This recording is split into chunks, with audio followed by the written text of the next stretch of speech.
Assalamualaikum warahmatullahi wabarakatuh. Perkenalkan, kami dari kelompok 7 akan menjelaskan korespondensi dan surat lamaran. Kelompok kami terdiri dari beberapa orang. Yang pertama yaitu saya sendiri, Etika Meriliani. Yang kedua, Nadilia Dwi Lestari. Yang ketiga, Stiandini Mersilia. Yang keempat, Ayu Handayani Batubara. Yang kelima, David William Panjaitan. Dan yang keenam, Nopriyandi. Next, Nat.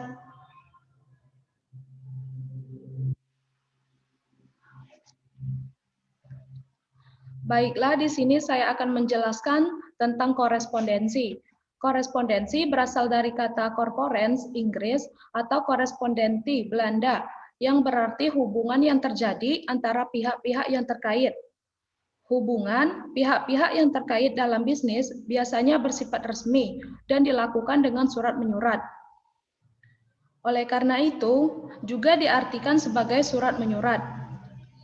Korespondensi dalam suatu kantor, instansi, atau organisasi dibagi menjadi dua, yakni korespondensi eksternal dan korespondensi internal.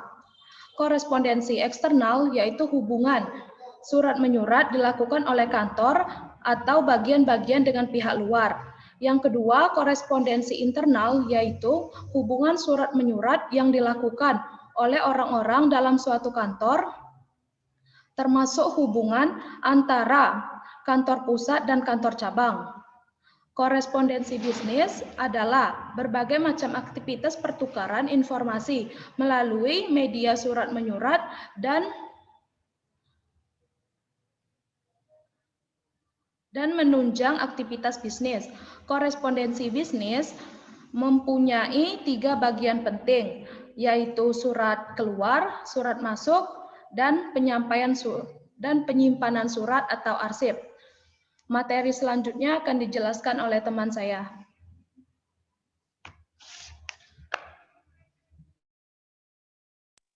Yang kedua yaitu peranan korespondensi dalam bisnis, yaitu ada 3. Yang pertama, menciptakan surat yang baik dan jelas. Yang kedua, menciptakan kerjasama yang baik. Yang ketiga, menyebar kegiatan.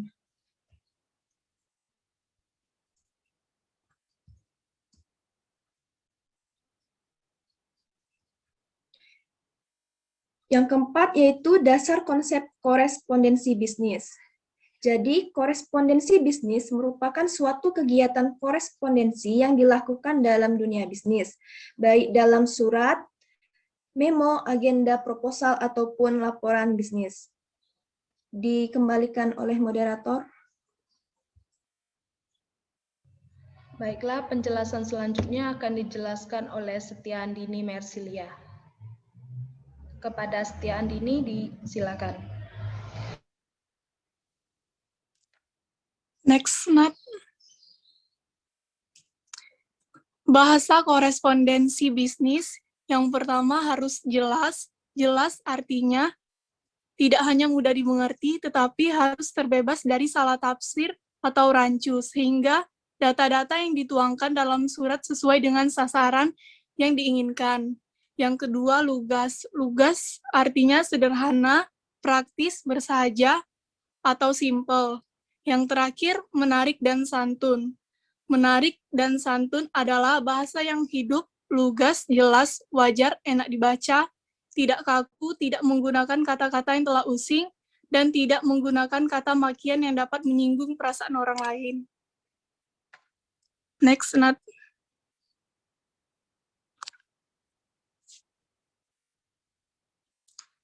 Pihak-pihak yang terlibat dalam korespondensi, yang pertama koresponden, ialah orang atau pihak yang berkirim surat dan menandatangani surat. Redaktur adalah orang yang menyusun naskah surat. Sekretaris ialah orang yang membantu memimpin dalam kegiatan korespondensi. Juru ketik ialah orang yang membantu memproduksi surat-surat. Sedangkan register yaitu orang yang melakukan aktivitas tata usaha atau administrasi surat-surat. Yang terakhir ada karir, yaitu orang atau pihak yang menyampaikan surat kepada penerima.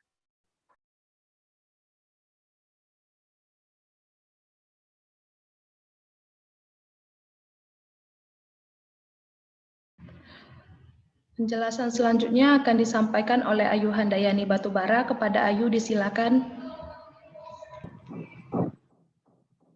Slide selanjutnya. Pengertian surat.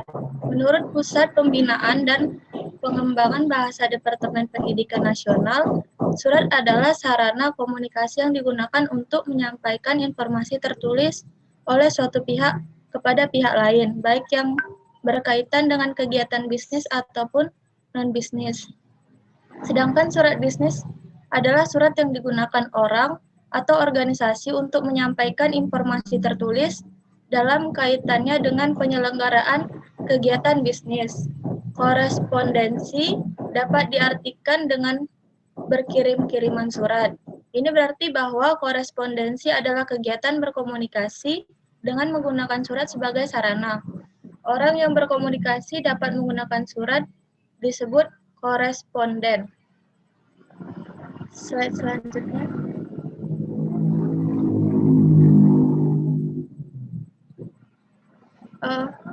Fungsi surat bisnis, yaitu ada satu alat komunikasi sebagai alat menyampaikan permintaan, ide, gagasan yang berkaitan dengan masalah bisnis. Yang kedua yaitu surat bisnis berfungsi sebagai wakil atau duta bagi pengirim surat. Dalam kaitannya dalam dunia bisnis, surat bisnis berfungsi sebagai pembawa pesan-pesan bisnis dari pengirim pesan kepada pihak lain. Ketiga, sebagai alat untuk menyampaikan pemberitahuan, permintaan atau permohonan, buah pikiran atau gagasan yang berkaitan dengan masalah-masalah bisnis. Kemudian yang keempat ada alat bukti tertulis. Misalnya surat perjanjian jual beli, surat perintah kerja, surat kerja sama, surat bukti tanda terima, dan faktur. Kemudian selanjutnya akan saya kembalikan kepada moderator. Baiklah, untuk penjelasan selanjutnya akan dijelaskan oleh David William Panjaitan. Kepada David, disilakan.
Baiklah, selanjutnya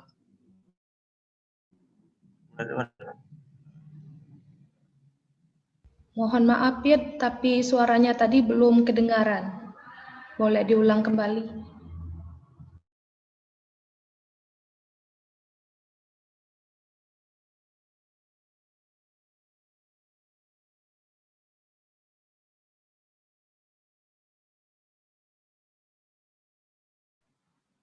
Baiklah, selanjutnya yaitu alat untuk mengingat. Alat untuk mengingat misalnya surat-surat bisnis yang diarsipkan ketika dibutuhkan dapat dilihat atau dicetak kembali untuk mengingat berbagai kegiatan yang telah dilakukan di masa lalu atau sebelumnya. Yang selanjutnya yaitu bukti sejarah. Bukti sejarah atau histori. Misalnya surat-surat izin pendirian usaha, surat kepalitan usaha, surat penggabungan usaha, atau surat-surat bisnis tersebut menjadi catatan yang sangat berharga sebagai bukti historis dalam dunia bisnis.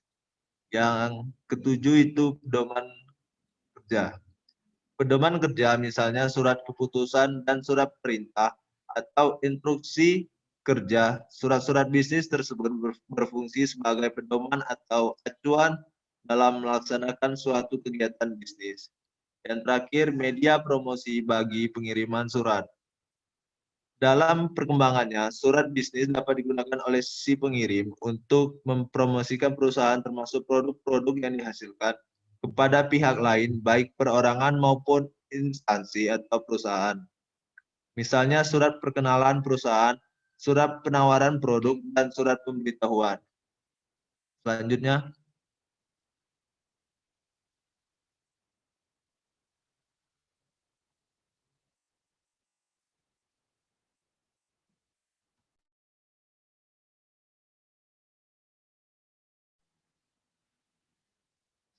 prinsip penulisan surat.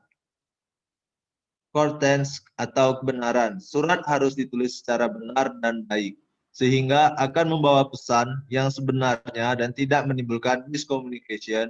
Untuk itu, hindari salah dalam ejaan, tanda baca, maupun kalimat. Selanjutnya, konsekens, ringkasan. Surat harus menggunakan bahasa yang lugas, yaitu gaya bahasa yang sederhana dan tidak bertele-tele. Yang ketiga ada complications atau kelengkapan. Surat harus memuat informasi yang lengkap sehingga penerima dapat mengerti isi pesan dan memberi respon sesuai yang diharapkan pengirim. Yang keempat ada clarity atau kejelasan. Menggunakan bahasa yang jelas, yaitu yang tidak menimbulkan penafsiran makna yang berbeda. Yang kelima ada courtesy atau kesopanan. Surat harus sopan dalam arti dapat menjaga perasaan orang lain dan menghormati hak-haknya. Baiklah, selanjutnya dilanjutkan oleh Bapak Nopriyadi.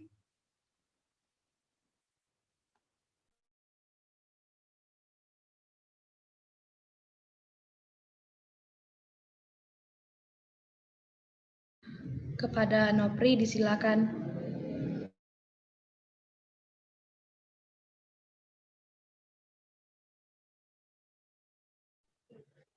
Baiklah, yang selanjutnya adalah contoh-contoh surat bisnis. Oke, baiklah, yang selanjutnya ada contoh-contoh surat bisnis. Yang pertama, yaitu adalah surat pemesanan.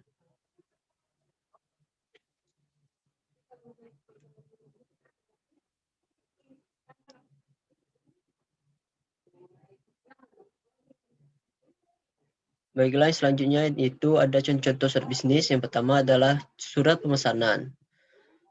Surat pemesanan atau order letters merupakan salah satu surat bisnis yang lazim dijumpai di dalam dunia bisnis, baik pada perusahaan yang bergerak pada bidang proses pengolahan atau manufacturing, perdagangan atau trade, maupun jasa atau service. Surat konfirmasi adalah surat yang berisikan tentang penjelasan tertentu yang lebih berfungsi sebagai pemberitahuan, penegasan, atau meyakinkan atas sesuatu. Yang ketiga adalah surat pengaduan. Surat pengaduan adalah surat yang berisikan pengaduan pelanggan karena pelanggan merasa dirugikan atau dikecewakan agar memperoleh solusi bagi kedua belah pihak. Yang keempat adalah surat permintaan informasi.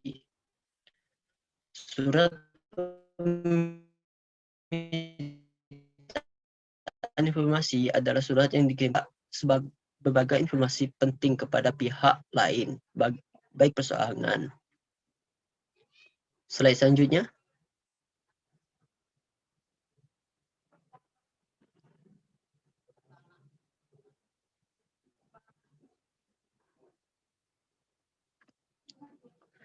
Pengelompokan surat. Pengelompokan surat ini dibagi atas 4 bagian, yaitu yang pertama ada menurut wujudnya.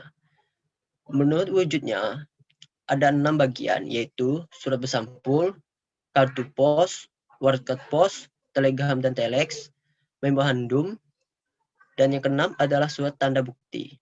Dan yang kedua, menurut isi dan pengirimannya, ada surat pribadi, surat dinas, surat bisnis, dan surat sosial. Dan menurut jumlah sasarannya, ada 3 bagian, yakni surat bisnis, surat biasa, surat edaran, dan pengumuman. Dan menurut sifatnya dibagi atas 4 bagian, yaitu surat sangat rahasia, surat terbatas atau konfidensial, Dan yang keempat adalah surat biasa. Oke, yang selanjutnya adalah pentingnya korespondensi bisnis. Mengapa korespondensi bisnis penting? Beberapa survei mengenai transaksi bisnis internasional menjelaskan bahwa sekitar 80% kegiatan komunikasi dan interaksi bisnis ekspor-impor biasanya dilakukan melalui korespondensi atau surat menyurat, terutama melalui sarana telex, faksimili, dan terutama sekali adalah lewat email. Korespondensi akan memegang peranan yang sangat penting sebab tanpa adanya korespondensi baik melalui media surat biasa, telex, faksimili, email, dan lain-lain, maka suatu transaksi perdagangan khususnya ekspor-impor rasanya mustahil dapat dilakukan. Yang pertama, ada korespondensi cita baik. Pada prakteknya, hampir sebagian besar relasi bisnis kita bisa jadi hanya mengenal perusahaan kita melalui surat menyurat yang telah kita kirimkan. Mereka tidak mengenal kita secara pribadi atau personal. Oleh karena itu, first impression pertama kita pada saat kita mengirim surat itu sangat penting, di mana pada saat pertama kita mengirim surat, di sana terdapat informasi dasar mengenai perusahaan, terutama yang dapat menunjukkan sejauh mana integritas dan mobilitas perusahaan kita. Yang kedua adalah korespondensi dan reputasi atau good reputation. Apabila perusahaan kita telah mendapatkan pesanan pertama atau first order, maka hal ini berarti kita memulai masuki tahap yang amat penting dalam kehidupan usaha bisnis tersebut. Pesanan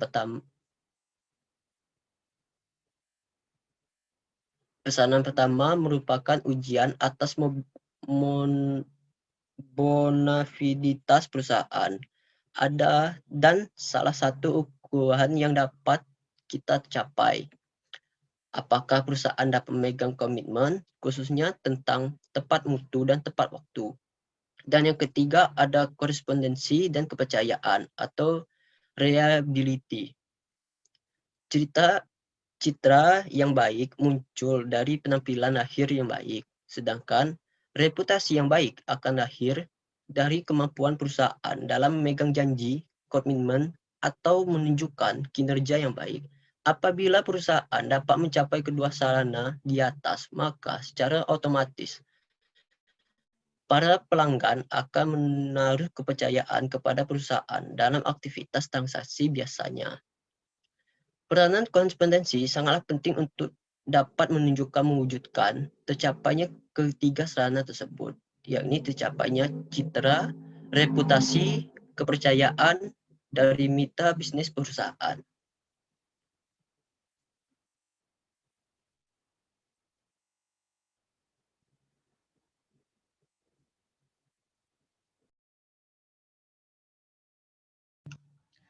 Itulah presentasi dari kelompok kami, lebih dan kurang kami mohon maaf. Dan jika teman-teman ada yang ingin bertanya, silakan di kolom komentar. Kami akhiri, wassalamualaikum warahmatullahi wabarakatuh.